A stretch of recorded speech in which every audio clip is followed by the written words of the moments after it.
So you've been thinking about starting a podcast, but there's this one fear that keeps creeping in. What if nobody listens? I'm here to tell you that you are among many of the greats who also felt this way before they started their podcasts. And here's the important thing. The fear that nobody might listen is ironically holding you back from actually connecting with the people who need your voice.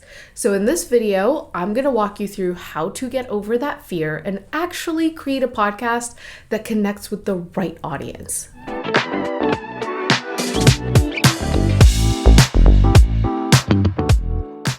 Hey, I'm Hiwote. I'm a podcast producer. I'm also the creator of the Emerging Voices Podcasting Accelerator. I've made shows for people like Esther Perel. If you've heard of Where Should We Begin, that is a show I've worked on. I've also made shows like This Is Dating, which was featured in Time Magazine's Best Podcasts of 2022. And I've made shows for brands like the New York Times and TED and the Gates Foundation. And today we're going to talk about this fear that holds so many of the podcasters back that I work with, or at least it held them back before we started working together. Let's get into it. Okay, so first we have to really think about who is it that we ideally want raving about this show. Okay, the reason I say this is because so many of us just want these huge numbers, the hundreds of thousands of downloads, that like my podcast reached 1 million downloads number and Instagram posts that we see all the time. The problem with that is when you try to make a podcast that is appealing to the masses, it becomes so watered down that it doesn't really resonate with anyone, okay? And so what you want to do instead is get super clear about the person for whom you are making this. Like if you thought of your podcast as a love letter to this one very specific kind of person, how would you make it? How would you show up on the show as a host? What kinds of episodes would you have? When you think about it that way, you're naturally going to tell stories in a very specific way. You are going to bring out a very specific side of yourself, and that is much more likely to resonate with people, right? And even if that number of people is smaller, it's more powerful because that small base of people are going to be much more likely to tell their friends and then their friends about your podcast. And this is not just me saying it. One of the biggest ways that people discover podcasts is through word of mouth. So if you create something that really resonates with a small group of people and those people rave about you to their friends, it's much more likely that you're going to get to a bigger audience than you originally expected versus the other way around. Does that make sense? Okay, so we agree that a smaller, more engaged audience is much more powerful than a huge audience that kind of doesn't care about us. But even that smaller audience, how do we get them to discover your show? So I think of discovery in two parts. There's the actual, like, how do they find you? But then there's the piece of content resonance. Like, if somebody finds your show, will they stay and actually listen, right? So I think of this as content resonance meeting discovery. Content resonance, meaning like, does your content actually resonate with the right audience, comes down to how well are you solving a problem that they have and how much of your personality or perspective is infused into it, okay? So I think of it like a formula. Content resonance equals problem being solved, or like the value that you're giving people, plus your personality.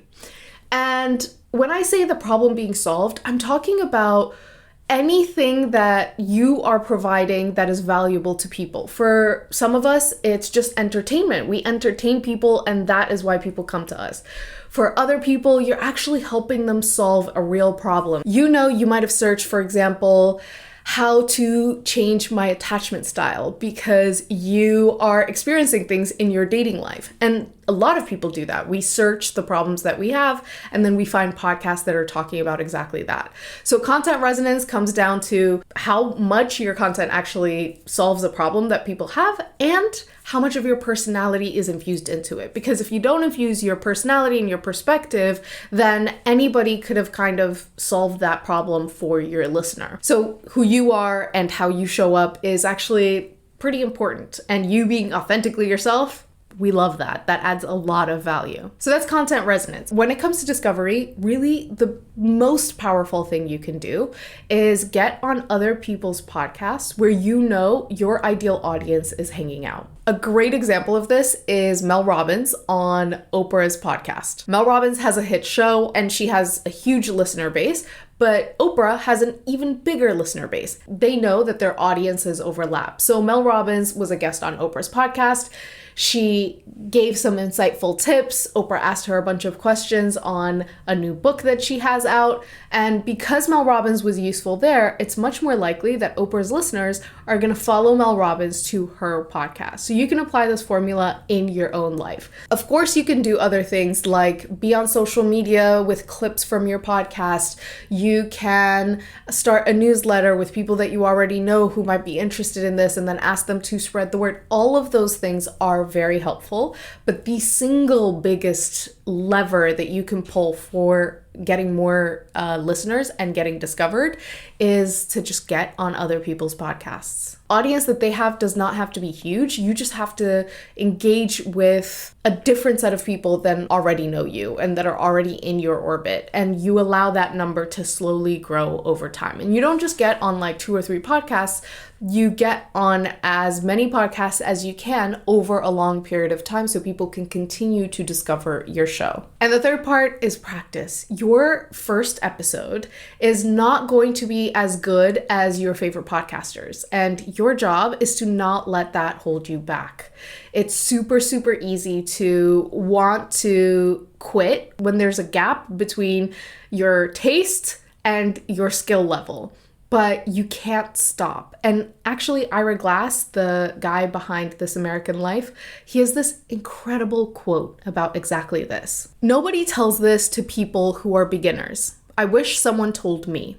All of us who do creative work, we get into it because we have good taste. And there's this gap for the first couple of years that you make stuff. It's just not that good. It's trying to be good, it has potential, but it's not. But your taste, the thing that got you in the game, it's still killer. And your taste is why your work disappoints you.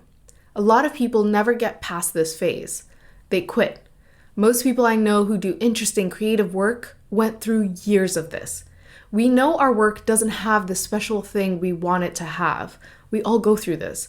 And if you're just starting out or you're still in this phase, you gotta know it's normal. And the most important thing you can do is do a lot of work. Put yourself on a deadline so that every week you'll finish one story. It's only by going through a volume of work that you will close that gap. And your work will be as good as your ambitions. And I took longer to figure out how to do this than anyone I've ever met. It's gonna take a while. It's normal to take a while. You've just gotta fight your way through it. So I want you to remember this as you're working on your own podcast. I don't think it needs to take years, but I do think you need to give yourself enough time to get good. And there's no reason it won't get good if you just keep improving one small step with every single episode that you work on. So stop overthinking and start creating.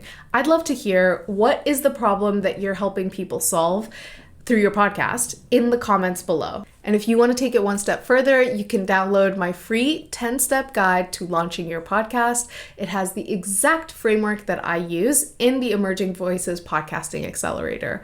I cannot wait to see what you create. I will see you in the next video.